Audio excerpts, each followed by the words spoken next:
શ્રીમદ ભાગવતનું એક અમર પાત્ર છે પરીક્ષિત. પરીક્ષિતની વિશેષતા એ હતી કે જ્યારે માતાના ગર્ભની અંદર હતા તે સમયે અશ્વત્થામાએ તેનો નાશ કરવા માટે બ્રહ્માસ્ત્ર ફેંક્યું હતું.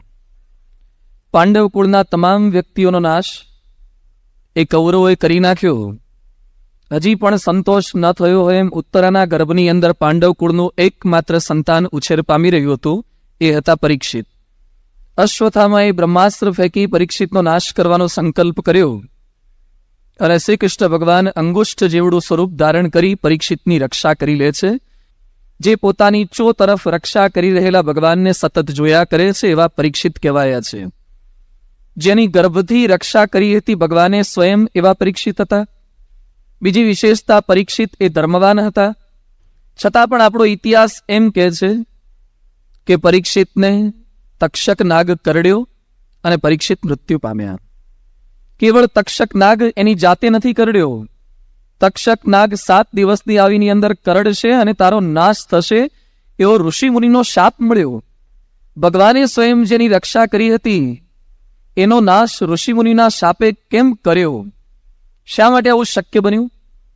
તો પરીક્ષિત એકવાર જંગલની અંદર શિકાર કરવા માટે ગયા હતા. પરીક્ષિત તરસ લાગવાથી ઋષિના આશ્રમમાં ગયા. ઋષિ ધ્યાન મગ્ન હતા. 5 મિનિટ પ્રતીક્ષા કરી છતાં પણ ઋષિ ધ્યાનમાંથી ન જાગ્યા. હજી પરીક્ષિત રાહ જોઈ રહ્યા છે કે થોડીક વાર થઈને ઋષિ જાગ્રત થાય. પણ આ કંઈ આપણું ધ્યાન થોડું હતું કે 5 મિનિટમાં 2-3 વાર આંખો ખોલીને જોઈ લઈએ કોણ આવ્યું છે.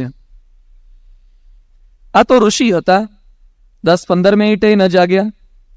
છેવટે પરીક્ષિત કંટાળ્યા અને પરીક્ષિતે આશ્રમના ખૂણામાં એક મરેલો સર્પ પડ્યો હતો એને ધનુષ્યની આગળની ધાર ઉપર લગાવ્યો, ટેકવ્યો અને પછી ઋષિના ગળાની અંદર લગાવી દીધો. ઋષિનું ઇન્સલ્ટ કર્યું, અપમાન કર્યું. ઋષિ પુત્ર જંગલમાં ગયેલો તો ત્યાં એને ખબર પડી ગઈ. આપણે એમ કહીએ છીએ ને ટેકનોલોજી હમણાં આવી મોબાઈલની, વિધાઉટ ઇન્સ્ટ્રુમેન્ટ એ વખતે ખબર પડતી હતી. એને નદીમાં ખબર પડી ગઈ કે મારા બાપુજીને કોકે આવું કર્યું. ત્યાં બેઠા તકા હાથમાં જળ લઈને સંકલ્પ કર્યો કે મારા પિતાનું અપમાન કરનારને 7મા દિવસે આ નાગ આવીને કરડીને નાશ કરી નાખે. તો ઋષિમુનિનો શાપના ભોગ પરીક્ષિતે બનવું પડ્યું. પરીક્ષિતના મૃત્યુનું કારણ એક શબ્દમાં આપવું હોય તો શું આપી શકાય? સહન શક્તિનો અભાવ. આટલા ધર્મવાન રાજા હતા. ભગવાને સ્વયં જેની રક્ષા કરી હતી એનો નાશ ઋષિમુનિના શાપે કેમ કરી નાખ્યો?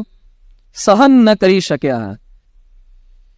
5 મિનિટ 10 મિનિટ રાહ જોવી પડી પાણી માટે, અથવા તો અપમાન થયું હોય એવું લાગ્યું, એને કારણે પરીક્ષિતને આ તકલીફ થઈ. આજે આપણે બધા એમ માનીએ છીએ કે વ્યક્તિને પૈસા નથી હોતા એટલે માણસો દુઃખી હોય છે. પદાર્થના અભાવે માણસો દુઃખી હોય છે. પુત્રના અભાવે માણસો દુઃખી હોય છે. પદવી ન હોય, નોકરી ન હોય તો માણસો દુઃખી હોય છે. મકાન પોતાનું ન હોય એટલે માણસો દુઃખી હોય છે. આ બધાના અભાવ કદાચ કારણભૂત હશે. આ બધું જ ન હોય પણ જો એક સહન શક્તિ હોય ને તો બધાના અભાવમાં પણ શાંતિથી રહી શકાય. એક સહન શક્તિનો અભાવ છે, એના કારણે માણસ એ દુઃખનો ભોગતા બની રહે છે. આજની આ શિબિરનો કેન્દ્રીય વિચાર છે ઓમ શાંતિ શાંતિ શાંતિ. શાંતિ કઈ રીતે પામી શકાય? ઘણી વાર આ ભર બપોરે પ્રવચન ગોઠવે ત્યારે ઘણાને એમ લાગતું હશે કે આ બધું બંધ કરી, લાઈટો માઇક બંધ કરીને અહીંયા અમને હુવા દો ને તો શાંતિ જ છે. આ ભર બપોરે જગાડો નહીં, સંભળાવો નહીં તો શાંતિ જ છે. સવારના 8:08 બેહાડ્યા છે ખાંજે છોડશે. હા, કદાચ વાત સાચી પણ છે. માઇક બંધ કરી દેવામાં આવે, લાઇટ બંધ કરી દેવામાં આવે, બધાને એસી ચાલુ કરીને સોડાઈ દેવામાં આવે, શાંતિ થાય જ. આઈસ્ક્રીમ આપવામાં આવે, ઠંડક થાય જ. પણ એ કેટલો ટાઈમ? થોડોક સમય શાંતિ રહેશે. બસની અંદર આપણને સીટ મળી જાય મનગમતી, થોડોક ટાઈમ શાંતિ લાગે છે. પણ ઉતર્યા પછી એ જ પાછી અશાંતિ પુનઃ આપણા ઉપર સવાર થઈ જાય છે. તો કાયમી શાંતિ આ ગુણાતીત પરંપરા આપણને સૌને આપવા માંગે છે. એટલે એનો ઉપાય આપણને શીખવાડે છે કે સહન કરે તે શાંતિ પામે. પણ લોકની અંદર શું કહેવાય છે કે સહન કોણ કરે? જે લાચાર હોય ને એ સહન કરે. સહન કરવું એ લાચારી છે એવું આપણે બધા જ વત્તા ઓછા પ્રમાણમાં માનીએ છીએ. આપણે ઘણીવાર રોડ પરથી પસાર થઈએ, ટ્રાફિક સિગ્નલ પડેલું હોય એટલે ભિખારીઓ છે ને ઘણીવાર આપણી ગાડીનો ગ્લાસ સાફ કરે છે અથવા તો કેટલાક ભીખ માગે છે.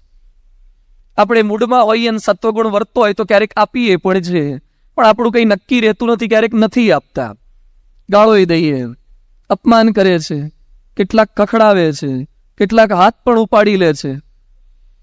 એની વચ્ચે પેલો ભિખારી તમે ગાડીનો ગ્લાસ બંધ કરી દો તો પણ ખખડાયા કરે છે, આમ કર્યા કરે છે, દયામણું મોઢું કર્યા કરે છે. આ બાજુ બંધ કરશો તો પેલી બાજુ જઈને પાછો ઊભો રહેશે, આગળવાળો ના પાડશે તો પાછળવાળા જે જોડે હાથ લંબાયા કરશે. એ સતત માગ્યા કરે છે, એને અપમાન નથી લાગતું, એ બધું જ સહન કરી લે છે, કારણ કે એ લાચાર છે. આના પરથી આપણે એમ માનીએ છીએ કે સહન કોણ કરે? જે લાચાર હોય એ સહન કરે. શબ્દ કોણ સહન કરી લે? જેનામાં બોલવાની શક્તિ ના હોય એ શબ્દ સહન કરે. અગવડો કોણ સહન કરે? જે આક્રમક થઈ ના શકતો હોય અગવડ સહન કરે. માર કોણ સહન કરે? જેનામાં હાથ ઉપાડવાની ત્રેવડ ન હોય તે. આ બધી જ વાત ખોટી છે. સહન કરવું એ લાચારી નહીં. BAPS ના સંતો અને હરિભક્તો માટે સહન કરવું એ શૂરવીરતા છે. કેવળ શૂરવીરતા નહીં, સહન કરવું એ સાધના છે. પહેલાના સમયમાં પરમહંસો માટે, પહેલાના સમયમાં હરિભક્તો માટે જે સાધના હતી, ગબડ યાત્રા હતી, જે હિમાલયની અંદર એ લોકો જપ કરતા હતા, યોગ કરતા હતા, અષ્ટાંગ યોગ કરતા હતા, એવી કોઈ જ સાધના આપણે રહી નથી. નિર્જળા ઉપવાસ કરે, ખટરસના ત્યાગ કરે. અત્યારે આપણી સાધના કેવી રહી છે? વર્ષમાં શાસ્ત્રીજી મહારાજના આપેલા 5 ઉપવાસ કરીએ એ પણ કેવા થાય છે આપણને સૌને ખબર છે. તો આપણા સૌ માટે સાધના કઈ રહી? સહન કરવું એ સાધના જ. કેવળ BAPS માટે નહીં, તમામ શાસ્ત્રોની અંદર, તમામ ધર્મોમાં આ સહનશીલતાનો ઉલ્લેખ છે. એકવાર વિવેકાનંદ સ્વામી અને રામકૃષ્ણ પરમહંસ બેઠા હતા. તે એક મુમુક્ષુ આવ્યો અને કહે છે કે મહાદેવ, મહાત્મન, હું ખૂબ દુઃખી છું, કંઈક સુખનો રાજમાર્ગ બતાવો. એ સમયે રામકૃષ્ણ પરમહંસ કહે છે કે ભાઈ, હું તો કંઈ ભણેલો નથી, મને કક્કા સિવાય બીજું કંઈ આવડતું નથી. વિવેકાનંદ સ્વામી ખૂબ સ્કોલર હતા, શિકાગોમાં પ્રવચન કરી શકે એવા હતા. એની સામે એમના ગુરુદેવ રામકૃષ્ણ પરમહંસ અંગૂઠા છાપ હતા. માંડ એમને કક્કો આવડતો હતો. એટલે રામકૃષ્ણ પરમહંસ કહે છે મને કક્કા સિવાય બીજું કંઈ જ આવડતું નથી, પણ કક્કામાં મને ખ્યાલ, એક વિશિષ્ટ વાતનો ખ્યાલ છે કે કક્કામાં એક અક્ષર એવો છે જે 3 વાર આવે છે. કયો અક્ષર છે? સ. કક્કામાં સ એ 3 વાર આવે છે. એક દંત્ય સ, તાલવ્ય સ અને મૂર્ધન્ય સ. આ સંસ્કૃતમાં દંત્ય, તાલવ્ય અને મૂર્ધન્ય કે આપણી કાઠિયાવાડની ભાષામાં તો ફાડીઓ અને મેંડીઓ ને એ જે કંઈ કહેતા હોય. બાકી સંસ્કૃતમાં સ જુદો બોલાય, શ જુદો બોલાય, શ જુદો બોલાય. આ બોલવામાં પણ ભેદ હોય છે, પણ અહીંયા બધું એકાકાર છે. એટલે અહીંયા રામકૃષ્ણ પરમહંસ કહે છે કે એક અક્ષર એવો છે જે 3 વાર આવે છે. કક્કામાં આવતો સ, 3 વાર આવતો સ આપણને એમ શીખવે છે સહન કરો, સહન કરો, સહન કરો. આના સિવાય છૂટકો નથી. જે સહન કરતા શીખે છે એ જ પરમાત્માની કૃપાનો અધિકારી બને છે, એ જ સ્થિત પ્રજ્ઞ બને છે. એટલે સહન કરવું એ તમામ ધર્મનો રાજ છે. તમામ ધર્મ ગુરુઓ પણ આ શીખવે છે. કદાચ એમ માની લઈએ કે આપણે સહન નહીં કરીએ તો શું થશે? સહન શક્તિના અભાવે તકલીફ શું થાય? ઘણીવાર ઘણા માણસોને શરદી થઈ જાય ને પછી મટતી નથી. એઇડ્સ રોગ શું છે? એઇડ્સમાં તમારી રોગ પ્રતિકારક શક્તિ ઘટી જાય છે. એટલે નાનો સરખો રોગ પણ તમને મટતો નથી ઘડીકમાં. રોગ પ્રતિકારક શક્તિ તમારી ઓછી હોય એટલે તમને નાનો સરખો પણ રોગ એ નીકળે નહીં ઘડીમાં. શારીરિક દુઃખનું કારણ એ છે રોગ પ્રતિકારક શક્તિ ઓછી છે. એમ સહન શક્તિ ઓછી હોય તો માનસિક રોગોનું આક્રમણ થાય, એ ઘડીકમાં તમારાથી દૂર ન થાય. માણસોમાં સહન શક્તિના અભાવે કેવી પરિસ્થિતિઓ સર્જાય છે. અમદાવાદમાં એક ગરીબ પરિવાર રહે, પતિ પત્ની, 2 દીકરીઓ, 1 દીકરો. દીકરીઓ મેળામાં ગઈ, પછી જાતે ગઈ તો કિચેન લઈ આવી.